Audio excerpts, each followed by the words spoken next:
I literally got hired to film documentaries because of the skills I learned shooting weddings. And we equipped him with one of those button cameras. So we actually secretly filmed him going into a government funded safe injection site where they helped him to administer heroin. I just knew I had enough really great shots that I knew if I even got 80% of them, that the client's gonna be blown away. Welcome on the Visual Creator Podcast. Today we have a very experienced cinematographer here in Vancouver, in our studio in Vancouver. By the way, if you are in Vancouver, you should come check this out. And if you're just watching it from North America or anywhere else in the world, I hope you can get some value from this conversation because what we're going to talk about is pretty universal. And I'm going to ask you before you even start, if you get some value, remember to share, to like this video, and go ahead and subscribe to our channel. Thank you. So let's start our conversation here with our second guest on the Visual Creator Podcast, Corey. Corey, I'm not even going to try to pronounce your last name. Don't, yeah. What is your last name? Ogilvie. What is that? Ogilvie. Where does that come from? Scottish. Oh, Scottish. Yes. So Ovaltine, my friends used to make fun of me and say that. That's like I think it's a British food or something. But Ogilvie, Scottish, that's my heritage. So Corey, do you describe yourself or do you introduce yourself as a cinematographer, videographer, a filmmaker, video producer, or film director, video director? I'd say cinematographer. That's where my heart is for sure. I think a videographer is no different from a cinematographer, except they're more run and gun. They're a videographer I see as someone who can work alone. A camera, a zoom lens, work with natural light, maybe one light, that's it. A cinematographer, I believe, is somebody who can lead a team. I've led a team of 15, 20 people, crew, a lot more responsibility. And there's pros and cons to both roles. I've done both. Sometimes when I'm deep in the trenches of being a cinematographer, I miss the days of being a videographer, the simplicity, the freedom. But my heart is definitely in cinematography, the more complex productions, because the more team you have, the more exquisite of an image you can make. And you have been doing this for, you just told me before we turned on the cameras, for about 20 years or more than 20 years. Yep, about 20 years. I've only been a cinematographer, as I define it, for about 5 or 6 now. My first 10, 15 years was more in the videographer mode, the more simple run and gun mode. And, you learn a lot doing that. You learn a lot about composition, camera movement. I mastered the glide cam, which is, as some may or may not know, but that's the old stabilizing Oh, I tool know. to get those beautiful parallax shots.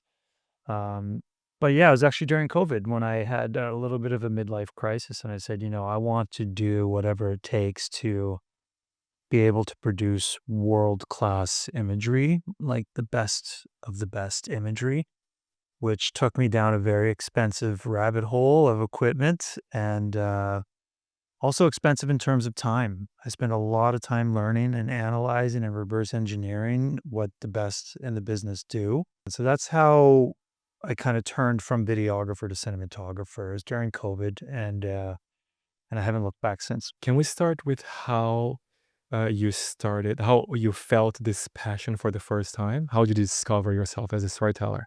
Yeah, well, I finished university at UBC with a sociology degree, and I was going to be an academic. I'm a very analytical thinker. I'm very fine just reading and writing all day. But I just kind of asked myself when I got out of university, if I had all the money in the world, what would I do? Would I do sociology and be a professor? Or would I, do film, which is up to that point, this was 2005. I never even operated a camera. I just knew I loved film. I loved how film moved me, documentaries especially. I said, let's just forget everything I just did for the last 6 years, all my university, started serving tables to make money, like with my degree, and just went into filmmaking. I had a little bit of money left over from a scholarship that I had, so I bought the first MacBook Pro laptop that ever existed. I bought a $500 Handycam with the mini DV tape made of short film about my dog. And I loved it, like, right away, I loved it. I loved editing, I knew right away this is what I wanted to do. So, that kinda morphed into a logical decision of, well, if I wanna learn how to make films, I should instead of making money serving tables, I should make money filming. And what's the lowest hanging fruit? Weddings. And so I started doing weddings as a way to make money because it was a good logic, right? Like, if I need to make $1,000 serving tables, or if I make $1,000 shooting a wedding, which is going to make me a better filmmaker, right? And so the weddings kind of took a life of their own. I did really well at it. That turned into a really strong business, and sort of rewarded me financially. I got enough savings, and then that kind of enabled me to get the better cinema equipment, which is where I am now. And what did you like about weddings and what did you hate about weddings? Well, the thing I loved about weddings was the practice.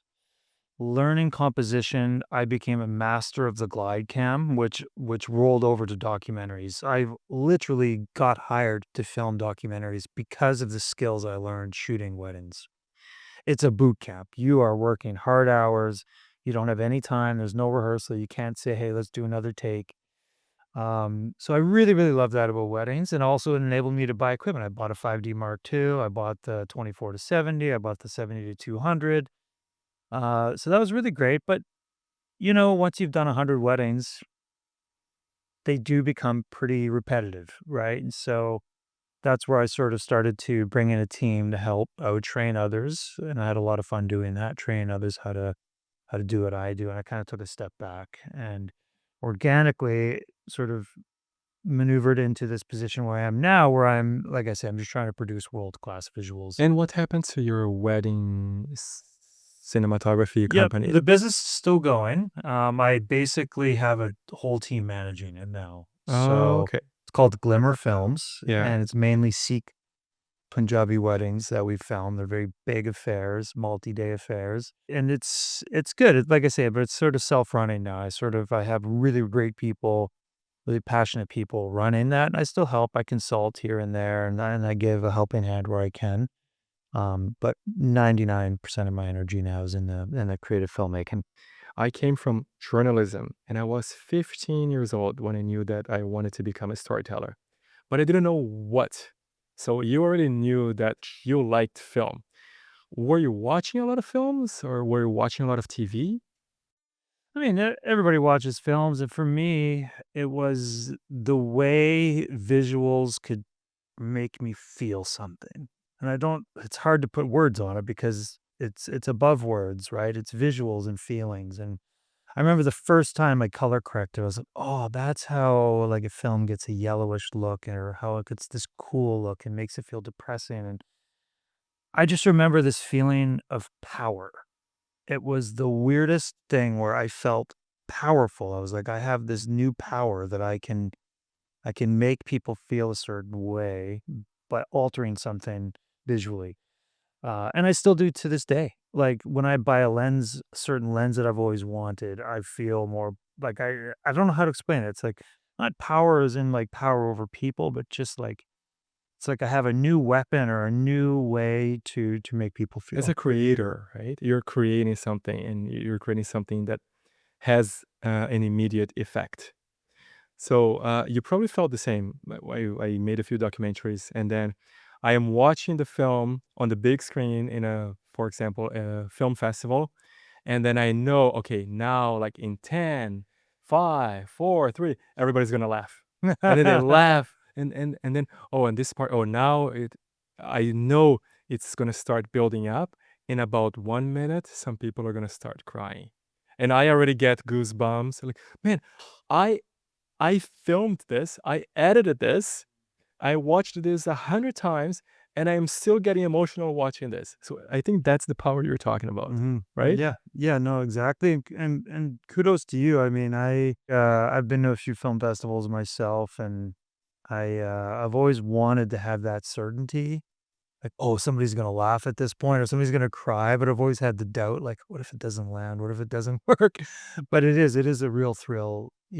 I think it takes a lot of time for cinematographers or filmmakers to understand what the key components of a good movie or a good documentary is. It takes a lot of experience. Yep, it does, and I think, a lot of humility. You have to be willing to fail and learn, like, this didn't work or, my biggest documentary I directed was Occupy the Movie, and that was in 2013 about the Occupy Wall Street movement, and that was a big protest movement that flared up, against the financial crisis and all of the, sort of government actions to resolve that and how the government kind of took the side of the banks and not the people, and I felt very passionate about this story. And where were you, here or in New I was York? in Vancouver, Is but it started in New it York? started in New York, yep, and it was a very popular story on the news, right? It was all over the news. I mean, friends of mine came out to protest who never like plumbers and electricians who would never protest anything, but just the universal outrage at how the government responded. But a big lesson was the relevance of the movement died out quickly. It was a current events film, right? And the movement kind of phased out and nobody really cared about it. And so the film's relevance, so that was a lesson. It was a great film. I was very proud of it. It got into hot docs in Toronto. It won a lot of awards, but it was a lesson that you need to make films about more universal stories, and that's kind of it was great, experiencing Santa Barbara Film Festival. That's where it premiered, and experiencing a huge crowd laughing, and some were crying at certain parts of the film. Um, but the relevancy sort of dipped, and I learned, like, current events films, there's a reason that you don't see too many of them. Let's talk about our bumps, making documentaries. I made 3, for example, all by myself and then with helpers. I'm sure you were in a few more projects. You were involved in a few more documentaries, right? How many documentary productions were you Well, involved in? I'd say three main ones where I Okay. was really the, director, sort of, every hat you can basically imagine. But I chipped in on others here and there, even now I'm doing a shoot in a month, for a documentary program, so but as you know, they're all encompassing. I made the mistake. I'm gonna do this. I'm gonna go and I'm gonna follow this person. I'm gonna see what happens for 5 days. I'm not gonna be an intruder. I'm just gonna follow like a fly on the wall, and then I'm gonna put this story together. That's what I wanted to do. And I think that's what most people want to do when they get started. Am I right? Yeah, I What mean, how was your first documentary? well, my first one was Streets of Plenty, still one of my favorite, but that was about, a man named Misha. Quick synopsis, he basically, Super Size Me, how the person Yeah, tried out yeah, yeah, yeah, McDonald's yeah. he tried out homelessness in the Vancouver downtown east side for 30 days. So, it was very structured, like, we had a plan. One guy Yeah, one who's gonna guy, do this 30 for days. this amount of time, Yeah, and then at the end, yeah. He the comes out and you have the I conclusion. if he survives, of Yes. course, Yeah. we I were love stories like that. yeah. So it was very structured. Yeah, exactly. Very structured and, but at the same time, lots of chaos. There was tons of variables that we knew we couldn't control. The weather, it was December when he did it, and yeah. And how long did it take you to create the entire thing? From planning to So submitting it to thankfully, film festival? Misha and his brother, were very organized. They actually came to me later in the planning process, and they said, "Listen, we need your expertise to help us really get this off the ground." They were great creators, but they weren't so good on the technical front. So I actually swooped in a little bit later, but the editing took about 9 months. And it was right before the Olympics, and we always say that's why the Vancouver Film Festival didn't take it. We were so upset that they didn't take it, because they didn't wanna put a stain on the city because, it's about the homelessness issue and So 9 months editing. So the entire thing was what, a year and a half? yeah, yeah, I would say that, and it was a very, very rewarding in the sense of, we first put it up on YouTube just for free, and so we kinda had this, uh I was out on a date and the server literally recognized me in front of this girl I was on a date with. It was the first time I had anything even close to, like, fame, you know? There was some stories some newspapers did on it and stuff. It really hit a lot of veins, it was a very I'm very proud of that film. And what did you do wrong? What was maybe the biggest mistake you did in that first production that helped you avoid that mistake for the next productions? That's a good question with that film. No, I really think, it was a collaboration, so it was Misha, Alex, and myself. All 3 of us were sort of equal. There wasn't a single director. We had a so that, as you know, created I wanted a little bit more of an academic approach, a little bit more interviews. Misha and us were like, "No, let's keep it more gritty," and, so that definitely taught me that I wanted to be in charge. I respect their opinion very much, and I actually compromised a ton. We kinda said, "Okay, one you win this, I'll win the next fight," Not fight, but you know what I mean. Disagreement on what we should put in. Um, Aside from that, I think we were very controversial in the sense of, like, literally at that time, YouTube had a 10-minute limit. I don't know if you remember this, but YouTube used to have a limit to the length of an upload. So we actually had to upload the film in 7 parts, and so many people because the first part, Misha started very controversially with his opinion, a very right-wing libertarian perspective of, "I'm gonna prove that these homeless people are all just like leeches sucking on, like very, very controversial right wing opinion. Um, and what happened is a lot of the audience didn't even make it past part one. And you'd see these comments saying, this guy's a douche, like, what an asshole, and like very, very harsh. And then the other half of the comments would be like, dude, if you just watch the other 6 parts, you'll see that his perspective gets changed by the milieu, by the environment that he embedded himself in, and that's the very point of the film, right? Is he went in with one perspective and he came out with another. That's the character arc, right? And so I think we could have maybe I always wonder like if we would have framed it a little bit different how we set up the beginning so that we wouldn't have alienated half the audience, because it did go viral, but it would have been probably way more viral if we would have you know what I mean? So, just being balanced in how you sort of position your film, but at the same time, I think that's the power of it. He started from one position and he ended in a much different Yeah. position. What I like about what you're saying is that, when you are more experienced, you realize more and more that the equipment is less and less and less important, right? Maybe because we already have good equipment, maybe because we already know how to use it, but the story is what really matters, and we get so caught up in that environment where you're so worried about what camera you're using and what frame rate you're using and style, etc. But it's the story that it really matters. Yeah, the stories is and but how you frame it, right? Like we had a good story. It was a beautiful character arc. It was very emotional, very dramatic.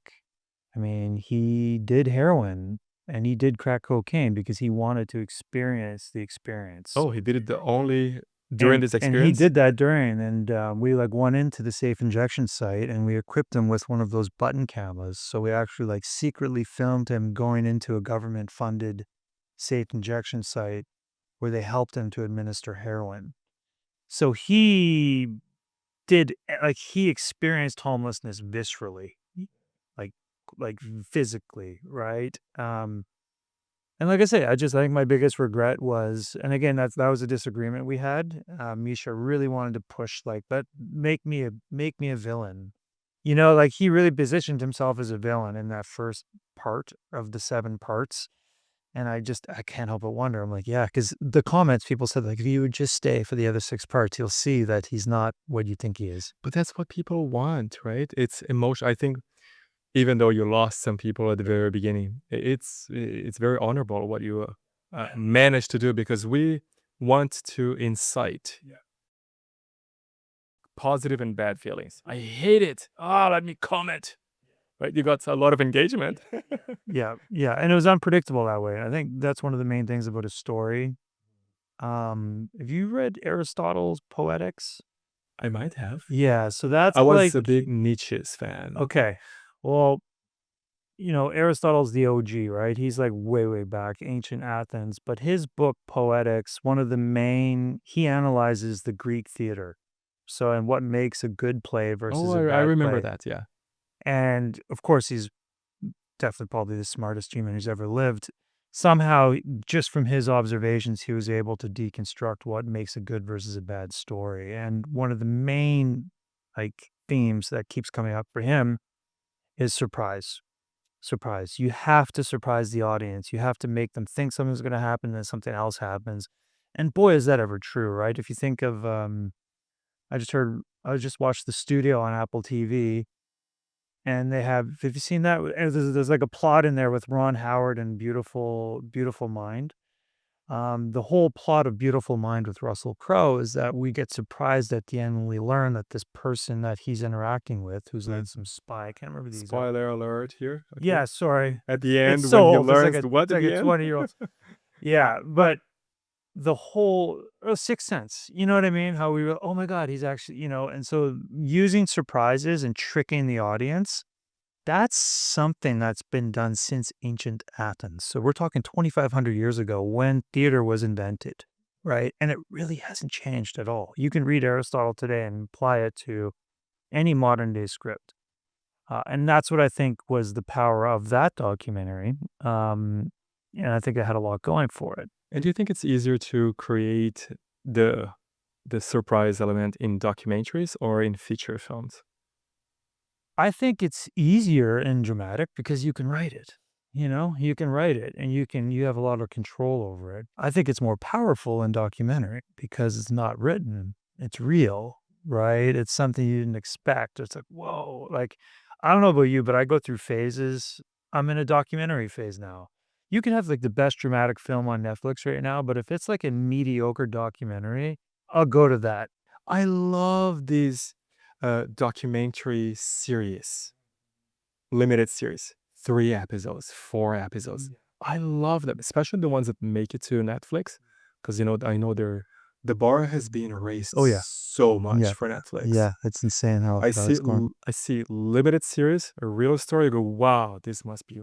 really good. Yeah, Yeah, it's crazy and it's how getting they. more current eventy. It's interesting, like, how I said current events aren't that's not necessarily true, like the Sam Bankman-Fried or whatever, right? Like, story, like, that was just a blip in the news for a week, maybe, and then nobody heard about him ever again, really, except people who are interested in it, right? So, there is a lot of power. I just watched the one about the Titan sub that went down to the Oh, you Titanic did? and I saw it imploded. yesterday. I just added it to my list. Yeah, yeah, Is it good? so it was great, and there's surprises everywhere in it, but there's also, like it's interesting because there's also those moments where I think it's almost the opposite of a surprise where, the crux of that story I won't spoil it for you, but just, like, the crux of it is it's kind of the Icarus archetype where there's a super arrogant, confident founder of this company who thinks he can solve any problem. He's super intelligent, he's Yeah. super He gifted. thinks he's Elon Musk. He does, exactly, and he flies too close to the sun, and his carbon fiber hull collapses in on him in the bottom of the ocean floor. He's gone forever, right? It's kinda so it's like that's the opposite of surprise where you almost like, "I've heard that story 100 times." Like, this is almost cliche, and yet this is a genius aerospace engineer who's following these cliche steps to his doom, right? Um, Let's yeah. do an exercise here, Corey. Yeah. So, I actually put a course together that I'm gonna release soon for aspiring filmmakers who want to make their first documentary. Great, So let's great. do this. Let's talk about the maybe 3, 4, 5 biggest mistakes that you think uh, first time documentary filmmakers should avoid, that they are probably doing and they should avoid. Wow. It can be technical or more theoretic. Okay.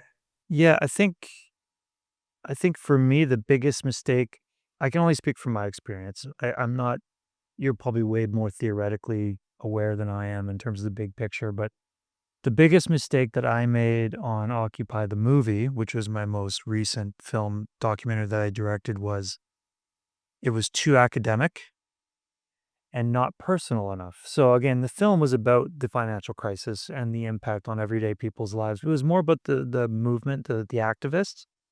But if I would have just taken the time to actually interview one homeowner who had their home foreclosed on, whose tax dollars were used to prop up the banks that took their home away, like, you don't get a bigger injustice than that, really, right?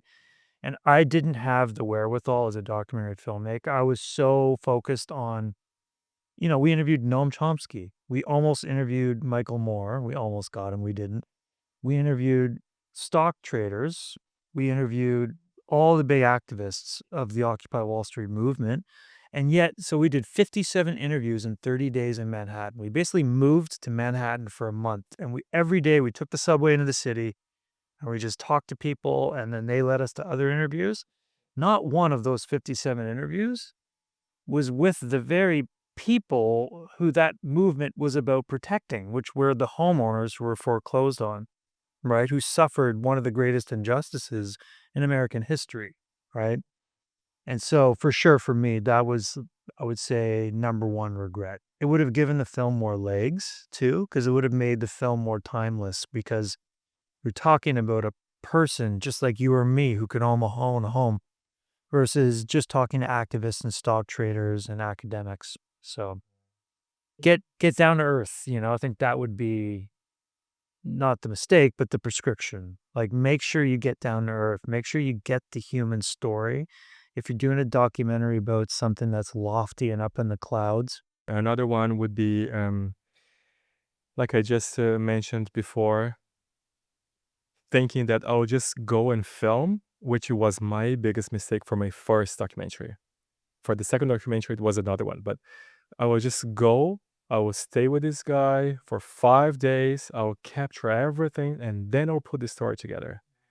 And without realizing that, oh, you can create a sort of script without changing reality. That's called preparation, right? You can be prepared. You don't know whether it's going to rain or not before a wedding, but you can check the weather forecast. You can know the geography and you can be prepared. If it rains, I'm going to do it this way. If it pours, I'm going to do it this way. And if it doesn't, then I'm going to do it this way, right? So that's what I think I would do first. yeah.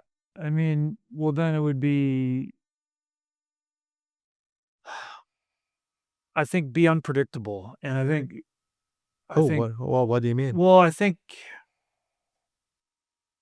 like, again, back to Streets of Plenty, the mistake we made is a lot of viewers felt, I can predict where this film is going, so I'm just going to abort. I'm going to get out. We lost half our viewers because they felt Ah, this okay. is a predict. So make your film unpredictable. Yeah, Okay. like if we would have balanced it a bit, so the viewer would have been like, wait, is this guy just a right wing jerk who's trying to confirm his bias about homeless people, or is he going to change his position?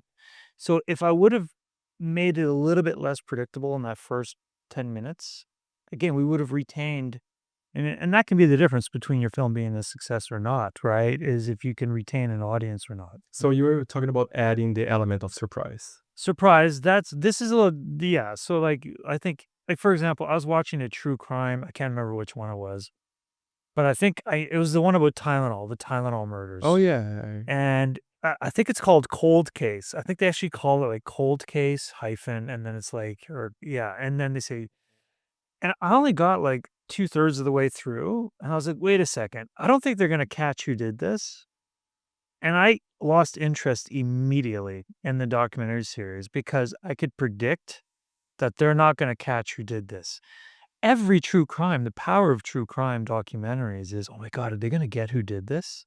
You don't know, right? So it's unpredictable, right? It's like that keeps you glued to the story. I gave up on the Tylenol murders because I realized about, like I say, 2/3 through, I'm like, I don't think they ever caught who did this Tylenol, the poisoning thing Yeah. there, right? And I was like, so Did they? I already Did know. they? I actually don't know, but Because I stopped yeah, yeah. also in the first episode. I just didn't. I just sort of. It also wasn't the greatest. I thought it wasn't really greatly done. But usually I'll stick with a true crime doc, even if it's not that great, just because I just want to see what's the resolution. Is this guy going to get caught? Are they going to catch who's doing this? Right.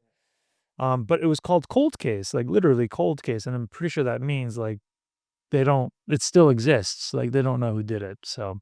Or sorry, I would say don't telegraph, like telegraphing more, because surprise, you can still be surprising in different moments, but don't telegraph where the story's going. Okay. Tylenol murders, I felt it telegraphed. They're never going to catch who did it. Streets of Plenty, we telegraphed this guy's position's not going to change. And you're right, that removes the viewer thinks I'm not gonna be surprised, right? I'm not, you know what I mean? So then, yeah. So one thing that I am also thinking about now, another mistake that I think beginners do is do not get enough B-roll, especially establishing shots Mhm.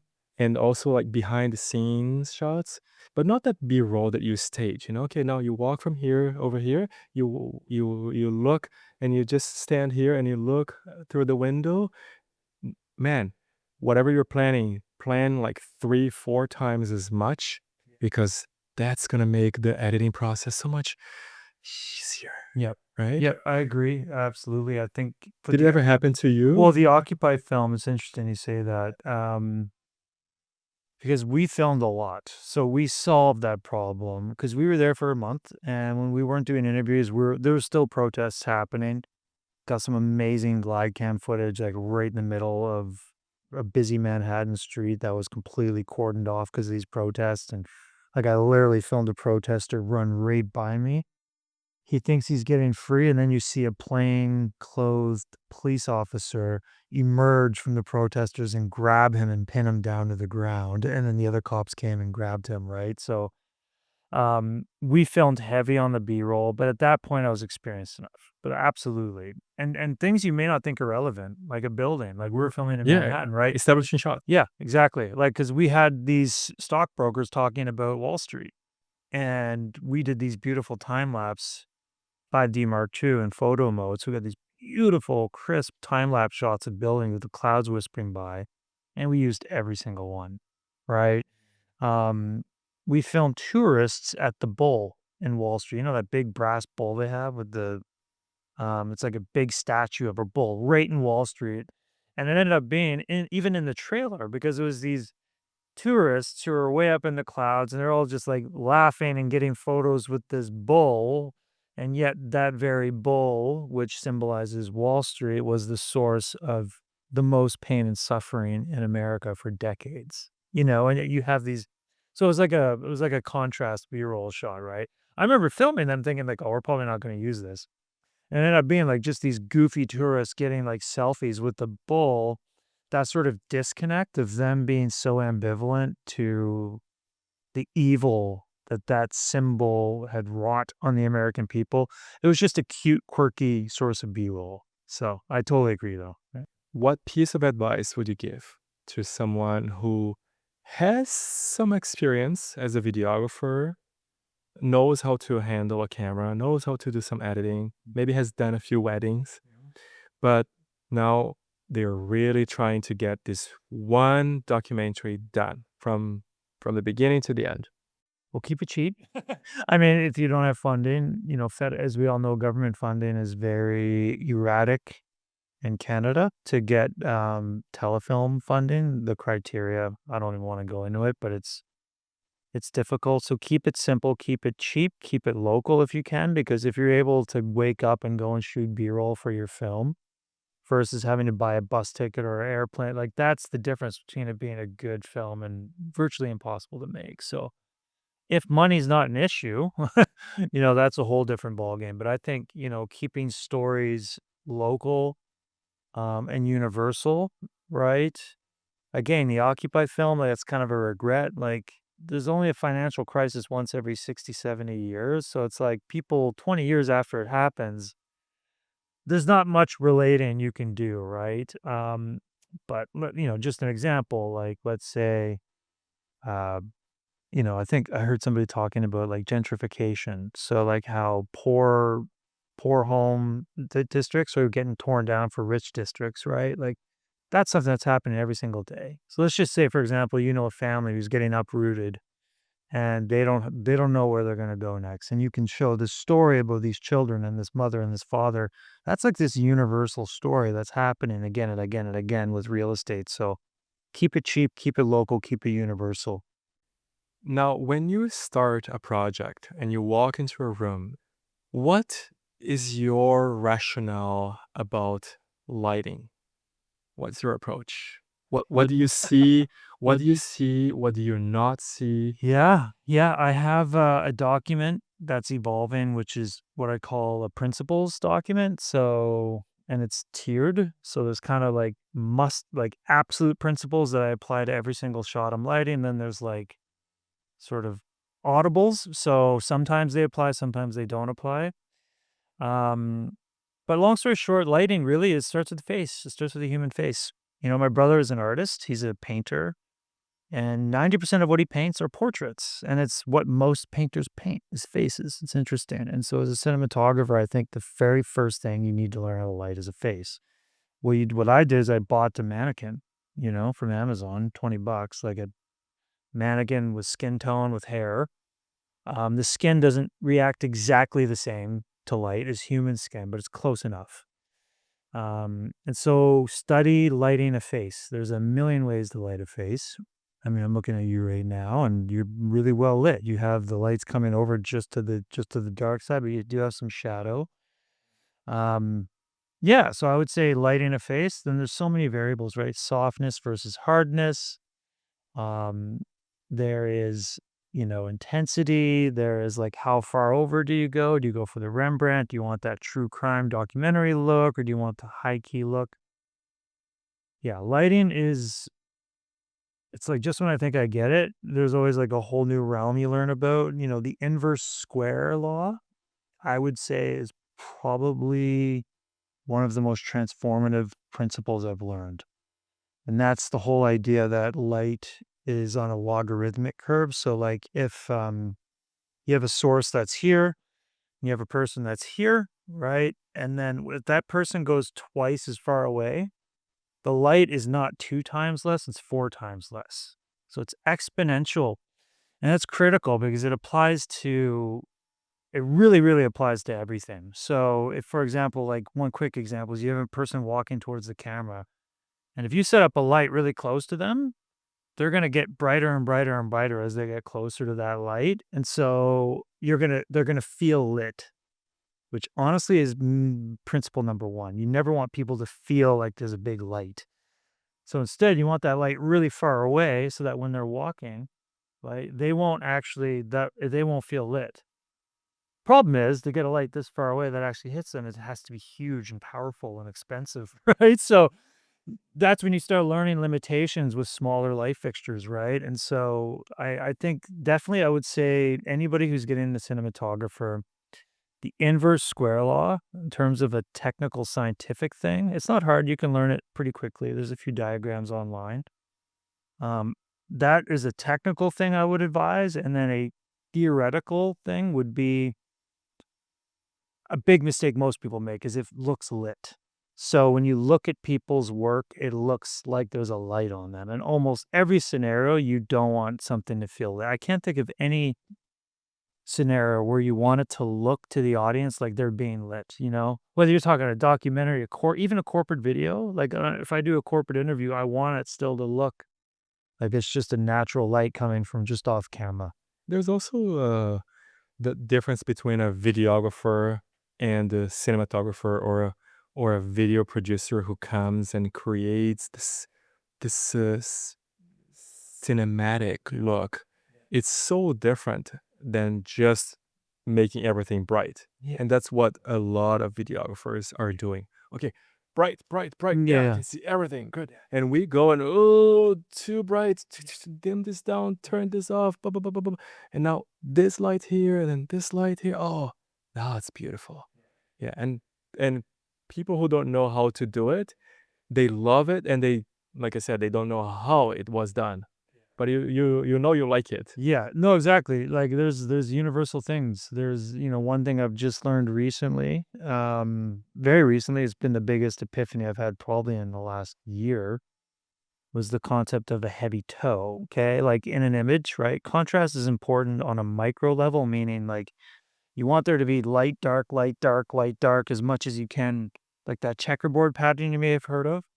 So that's what I call a micro level contrast, but there's also macro level contrast, which is globally how much of the image is dark versus bright.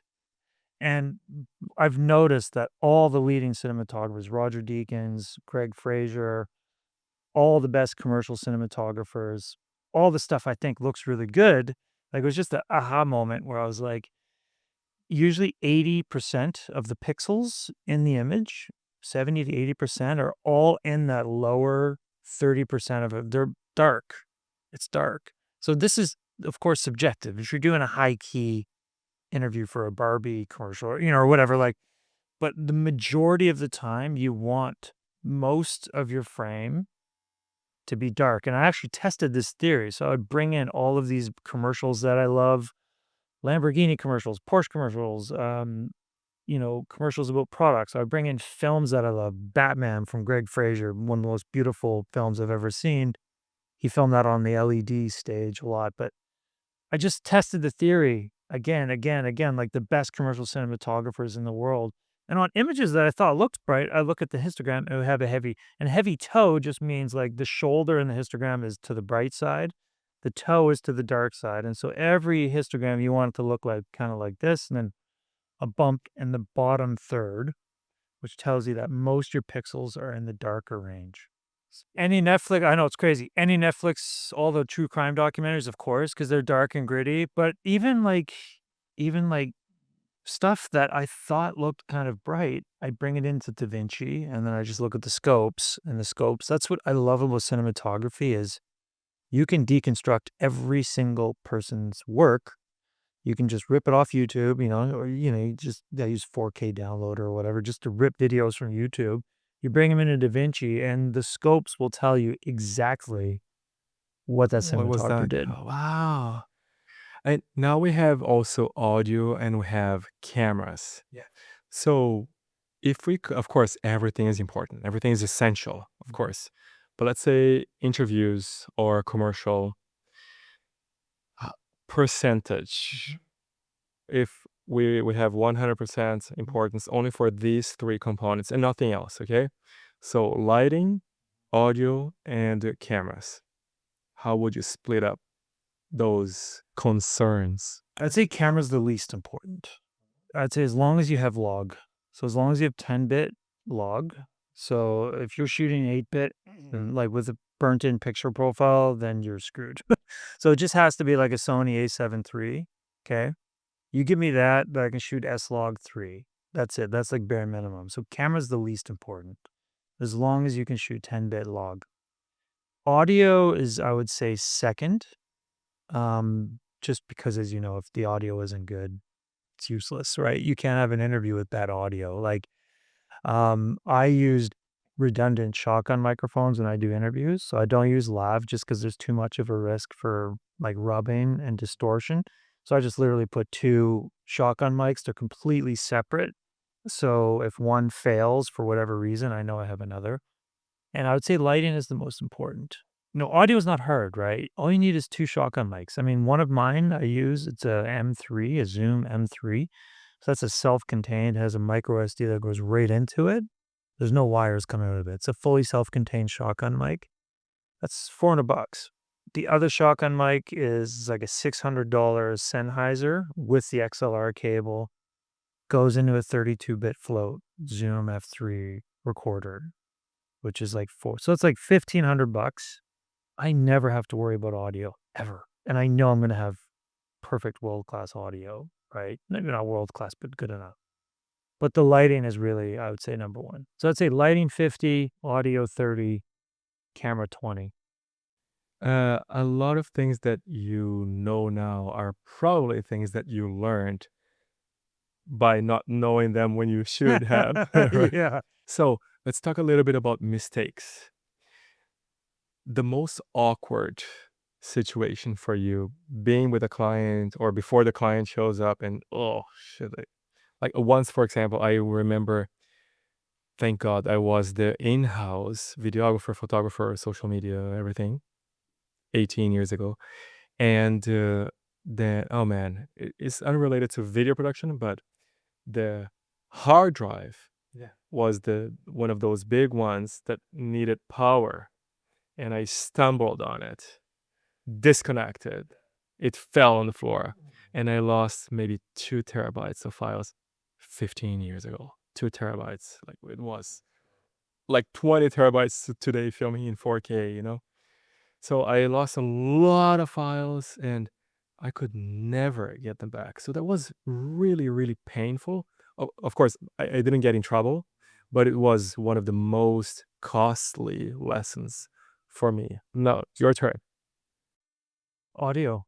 Yeah, I would say, where was it? It was for the Steve Nash, that's my second documentary about Steve Nash, the basketball player, and we filmed, it was in New York, Manhattan high rise, and we only had lav mics, and there was RF interference because in Manhattan, there's just so many signals, so we have radio frequency interference, and no matter what we tried changing channels, we just could not get a clean source of audio. I didn't have any boom mics at this time. This is when I was more in the videographer mode. Um, and so I remember that was like a whole interview we just couldn't get. We just couldn't we just couldn't film, you know? Thankfully, it wasn't a very important one, but it could have been Kobe Bryant, who we did interview. It could have been President Obama, who we did interview. Thank God the White House, the RF interference isn't bad there. But I would say audio really burned me, and that's why I will never, ever film an interview with a single point, like a single source of audio. I'll always have redundancy. I think it was what's that big telescope? The James Webb? That's it, the James Webb telescope. That's the big one that's getting all those beautiful photos of the galaxy now. So long story short, I watched a documentary about the launching of that telescope, and they have a phrase that they use in space engineering called single point of failure. So when they launched this telescope, there was 266 single points of failure, meaning if one screw came undone, the whole thing is destroyed. And they actually had a ticker that said 265, 264. So they were counting down when each single point of failure was overcome, and then they got down to 1 where it was, like, just one single point of failure, because engineering, you always want redundancy, but there was just certain things they couldn't do, and the very final single point of failure for that was when they unfurled, like, the solar wing that they used to power the telescope, and they didn't know when it unfurled literally on the opposite side of the sun, by the way. It goes around it's existing in space on the opposite side of the sun, and so I took that as a concept for film. When you do professional filmmaking, your job as a filmmaker is to eliminate as many single points of failure as possible. I always have a backup camera with me. It's a cheaper camera. It's a Blackmagic Pocket 4K, but it can do about 90% as good, and most clients wouldn't notice. So if my Red camera dies in the middle of a shoot, I'm good, you know? And you're not gonna tell your clients now, "Oh, Well, I yeah, sorry, mean, yeah, I mean, but so I have redundant camera, redundant audio, and of course I got redundant lighting. I got like 6 lights. So when I go to shoots now, there's no stress. I love this." My friend Chris Stanley, he owns Amber Pacific Studios, also here in Vancouver, and a phenomenal cinematographer. And we talk a lot about this. The reason why we get to charge more is because we already made so many mistakes. We already paid the price to learn from all these mistakes that our clients are paying a premium not to have, Yeah. right? Yeah. Because it's all costly. It all costs. Even if you haven't made a mistake, by getting better gear or by getting one more crew member or by the way you store your equipment, you are preventing that from happening, right? Yeah, so they almost hire us to to get the work done despite everything that could go wrong, rather than just to get a shot on getting this done, right? Yeah, I mean, there's so much that can go wrong, and that I'm always A surprised because lot when you can go see it, wrong. right? When you see most people's work, it's like, "Oof, that's a mistake. That's a mistake. That's a mistake." You know, like, I I think the norm is failure with with filmmaking. It is. It's such a complex art form. It's the most complex. And Same with entrepreneurship. yeah, yeah, yeah. No, I mean that's a whole I guess you could call that an art form, but I'm using art in the more literal sense. I just think film has so many ways to mess up. Like you said, camera, lighting, audio. Each of those, especially lighting, right? There's so many ways to make, I'm not going to say the company, but it's a company who I saw they posted BTS and they worked with some other cinematographers who I knew weren't as experienced as me, and I was like, "Okay." I checked out the final product and I was like, "Ugh, oof." Like, I was like, I could just see like 6 mistakes, and I'm like, I just gently emailed that company, just say, "Hey, just so you know, I'm probably don't cost that much more than," like, and I didn't point out any of the mistakes. I just said like, "Here's something I did." A little thing that I noticed in lighting that's hard to avoid sometimes, but hotspots. So you just get like that hotspot on the head.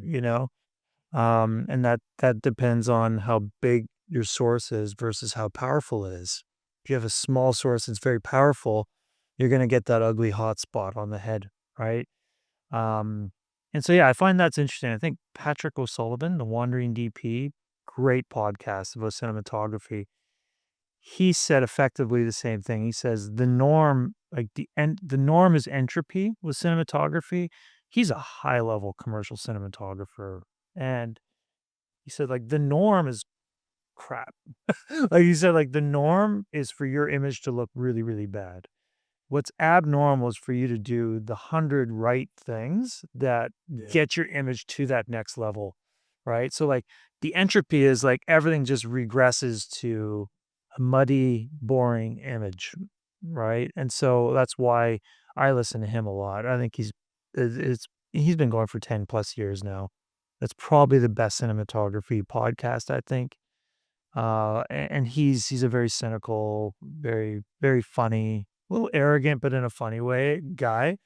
He always disparages his own work. Meanwhile, he's shooting $500,000 commercials on, Do you you know know the YouTube channel Epic Lights?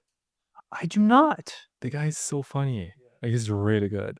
It's only about lighting, and he shows, okay, so here's my wife, and this is what's happening here, blah blah blah blah blah blah, blah, and here's what we're gonna do. We're gonna use this camera for or this light first, and then we're gonna lit this up, and blah blah blah blah blah. And now we're gonna do, and then 20 minutes later, and boom, before and after. Wow, Yeah, before and the difference that one light makes, yeah. and now the rim light. And now the cute like, Yeah, and now softening this part of her skin. Yeah, yeah, amazing. yeah. Yeah, no, I really love, I'll have to get that from you because I binge on Oh, YouTube. you do? Well, yeah, whenever I'm not busy, work comes and goes, and when I'm not working, I try to just absorb as much as I can. There's so much good stuff on YouTube now, and So it sounds like you're not married and you don't have kids. I You have do, but kids, yeah, but they just and there they're are used times when you they're don't used to have being much to do. neglected. No, they're just I've trained them to be neglected from the father. No, it's we I have a balance. They're when they're in school and stuff, but as you were saying with failure, I think that's the big hack that a lot of aspiring filmmakers should use that I didn't have when I was coming up because YouTube wasn't big in 2005, 2000, is you can learn those failures from others. It's so much cheaper and so much quicker, more efficient, right? The heavy toe, big insight I had recently, it came from Patrick O'Sullivan, right? And that's another way of saying like you fail if your image is just all bright pixels, it's gonna look flat and ugly, right? And, he literally drew that histogram for me. He drew it on his like, when he was doing a tutorial, and I just had that aha moment, and it's gonna impact every frame I do for the rest of my life now with cinematography. But he learned that through countless commercials, right? Yeah. Well, another thing I was thinking is that the competition for cinematography, I find that it's got easier. Am I right? Because there's so many more people, but this work that you do, the research and actually seeing how this was done, and let's go back and see what these commercials have in common. Oh, the light. This is something that most people, especially videographers and young videographers, are not doing. One of the reasons is because they are so focused on equipment, camera, camera, camera, camera, camera, not even lights, camera, camera, camera, camera, camera, but also because they're so busy doing short Yeah. content, Yeah. short, Yeah. and you don't get really good creating short content for No. social media. Yeah. Am I right here? I think research has been the biggest biggest boost for me for sure because you can't always cinematography is hard, right? It's like you don't get 20-person crews every day. But I can watch Patrick O'Sullivan because he does YouTube videos too. He's like, come with me on set. And I can see him working with an Alexa 35 with Cook Anamorphics, like amazing camera stuff, gear. He can talk about all the crap he goes through, like all the difficulties he goes through. And so it's the simulation, right? And I think, that's maybe something I got from university was critical thinking because it's one thing to research, but it's to research properly, like to know what is good, what is bad, what to pull, and then how to look for, we've all written the essays, compare and contrast, right? Like, so you look for the commonalities, the common denominators, and the heavy toe image is the most universal commonality that I have found between the world's best film and commercial cinematographers. And that's what I want to do. I want to do really good movies and really cool commercials. That's where I want to land, whether it's documentaries or narrative. And all the great documentaries, every great documentary interview, they all have the heavy toe. They all like most of the contrast is in the bottom part. There's a lot of other principles, right? But that for me was just this. I compared like 40, 50 different assets from all these great cinematographers. And the only common denominator was that they intentionally, the macro contrast, they intentionally do it so that most of the image is dark. It's a really weird thing. Like, It is. and like you look at the image, you don't think it's dark, but then you look at the histogram and it tells you with the heavy toe that it's dark. And I challenge you to do it, right? Because you can bring in, even if you use Premiere, Premiere has scopes, right? So you can just rip anything off YouTube or Vimeo, use 4K downloader, because that works to, you can rip anything from YouTube and Vimeo. You bring it in and then you just analyze it on the scopes, right? And if you have a histogram on your camera, you just keep altering the image until it looks, yeah. I find this obsession, let's call it this way, amazing. You and Chris Stanley that I just mentioned, you have this in common that, this passion for searching and looking at the great content creators out there and how did they get this done. For me, I wasn't like that at the beginning, but I come from journalism. So I was more of a storyteller, more focused on the final content of the story, not visual. I didn't go to film school. Did you end up going I to didn't film know. school? No. But Chris Stanley, for example, he did, and I hired him to go on a tour with me to film for a tour company, and that was the chance that I had to be so close to him and see how he works. Man, I had the better camera. I gave him the worst camera. His footage was better than mine. He was a Sony guy. I gave him my Canon, the 5D Mark. I think I had the Mark III and gave him a Mark II, for example. His footage was better. And I was, what the heck did you do? He was learning to use that camera on the bus. And then it was better. But I saw that at the end of the day, we would shoot all day long, Rocky Mountains, bum, bum, bum, bum, bum. And then later I would be exhausted. I would go, okay, saved all the files, charging all the batteries, and I don't want to see it. He would be until late at night checking everything. And then he would go online and then he would watch. Do you remember that guy who made that commercial about Turkey maybe 10 years Was it ago? the one with all the time lapse stuff? Yeah. Yeah. Yep. Like that guy revolutionized Yep. filmmaking with Yep. that commercial. He would go and watch that, and you see how he does the blah, blah, blah, this and that. I was "Ooh, man, are you not tired? Like it's 9 p.m. We're Yeah. and, like he was, and I also learned from him how much care he took of the equipment. So he would come and clean the lens and clean the polarizer and store it properly. I was, whoa, that's amazing. So I took a little bit of that from that moment, and nowadays I am way more careful and I enjoy preparing way more. I would procrastinate. Like, I'll think about it before the shoot, like 1 hour before the shoot. Now I like to plan more and more and more. And the more you do that, all these things that I just mentioned, the easier it gets and the better your work gets. Yeah, totally With agree. all that context, what is your preparation routine Yeah. before a shoot? Yeah, I actually just had probably my biggest, commercial shoot on the weekend, and, like, I was the The leader biggest of one yeah, ever? the biggest for me, like, where I'm the producer and director and, like, the client is mine, and it was very interesting. I thought I was gonna be really nervous, going in, and then when I got there, I was so at peace, so we'll kinda reverse engineer why, Because you but, had played it in your head well, I was for a very much week. at peace. You know what I told the client? I said, he's like, "You feeling good?" I'm like, "Oh, I'm feeling great." I'm actually really chill. He's like, "Why?" I'm like, "Because we have a lot on the line." I said, "Well,"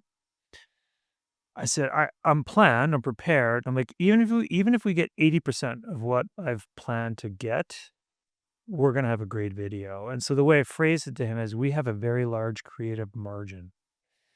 And I learned there and then, I was like, that's how I want. You hear big cinematographers say that. They're like, the hard work is prep. They're like, actually, when you get to film set, it's just autopilot at that point. It's actually more peaceful in a way when you're on set.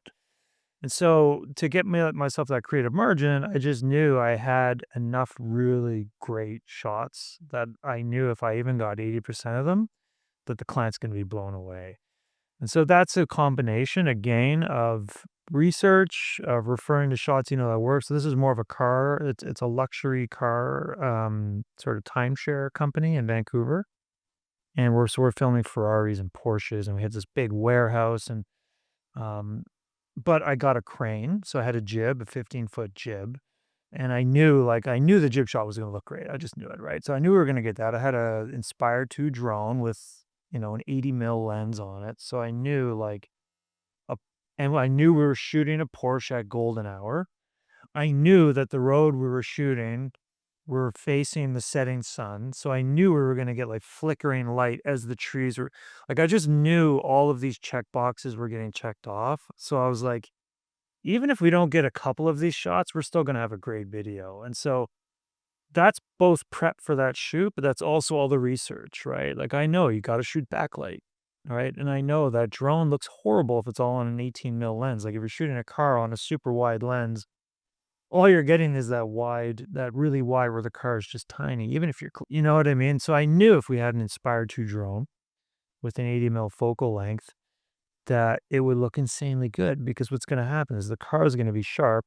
The back drone can go 100 kilometers per hour. Wow, that So fast? yeah.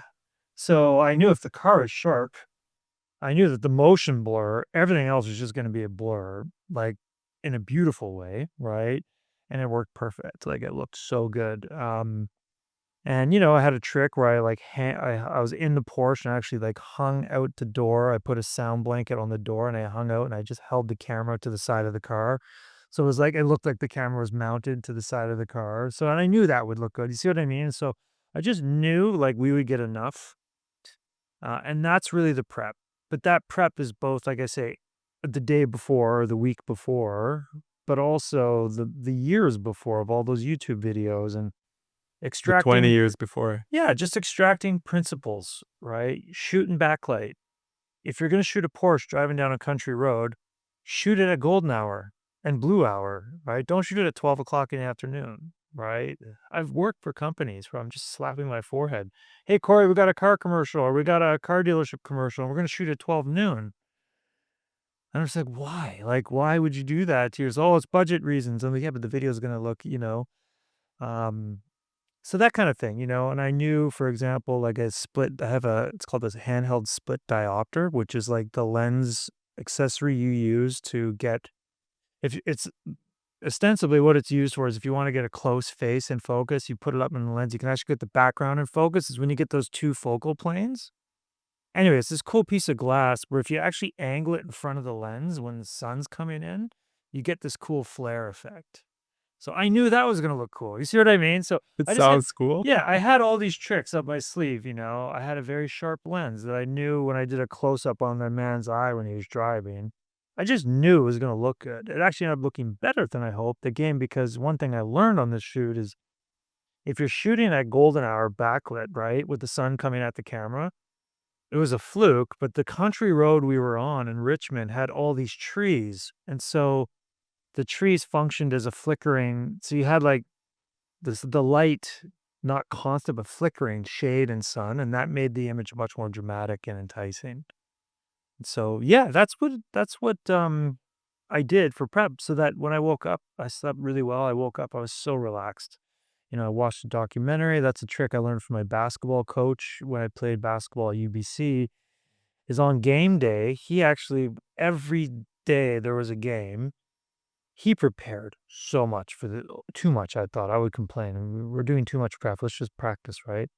But every game day, he would go and watch a matinee, and he did it on purpose. He said, like, "I on purpose, on the day of a game, I'll just go and watch a movie because it forces me to turn my brain off right before." So, interesting trick is right before you have to perform. So the game was in the evening, Of course, right? yeah, exactly, Okay. yeah. So, and obviously with film, you don't always have that luxury. A lot of film days start at 7 in the morning, but try to give yourself that like one day before. And my film, that shoot started at 1 in the afternoon. And so the whole morning I was chill. I didn't have any tasks to do. I watched, what doc was it? I can't remember. It was some sort of documentary that I really enjoyed. I just turned my brain off. I went to the shoot. I was so relaxed. It was that pretty much everything. Yeah. How long is it gonna be? 30 seconds? Nope, 90. It's a 90-second spot. I'm really excited because it leverages my strengths of it's an interview format. So we actually interviewed the owner, and then we have all this car commercial type stuff. So Anything that I didn't ask you today that before I let you go, you feel like you should get out there, especially for aspiring videographers, cinematographers out there?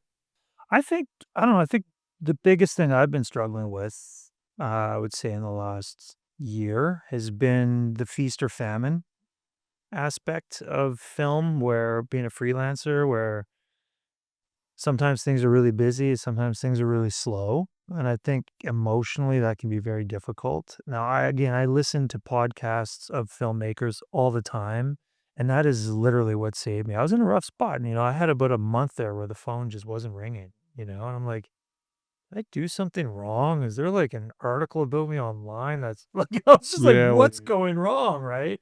It was right after Trump announced his tariff liberation day, so I think, like, all the businesses just said, let's press pause on everything. So anyway, the phones weren't ringing. And so I do think like a big message, and yet the last month has been one of the best months of my whole career. So the month before that, one of the worst. Right.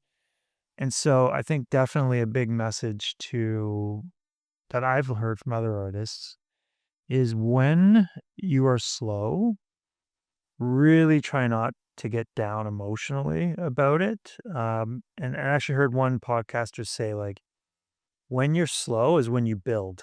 So you build yourself physically, you work out, right? You build your career. What I do, revamp your website. your website. I accelerated my networking. There was a lot of people I wanted to reach out to. And so I really, for that slow month, it was a real like challenge to not get down. I woke up every day. I said, Corey, just keep plugging, just keep going, keep pushing and build. And sure enough, things turn around, and I hope they keep turning around. I just got, 2 days ago, I had like 4 different people ask me to work for them. I laughed to my wife. I'm like, I had more people in a day than in a month. And so our industry as a freelancer is very, very up and down. The way you protect yourself is you build, build, build when you're slow, because that's the only way you can get better. So that when you do get work, you're just going to kill it, and that'll lead to more work. Yeah. Okay, well, thank you. For people to reach out, we're gonna put your website here in the description. Yeah. But So just my name, Corey Ogilvie. It's hard to say, but you can put it on the screen. .com. That's my website. And then Corey.cine, Instagram.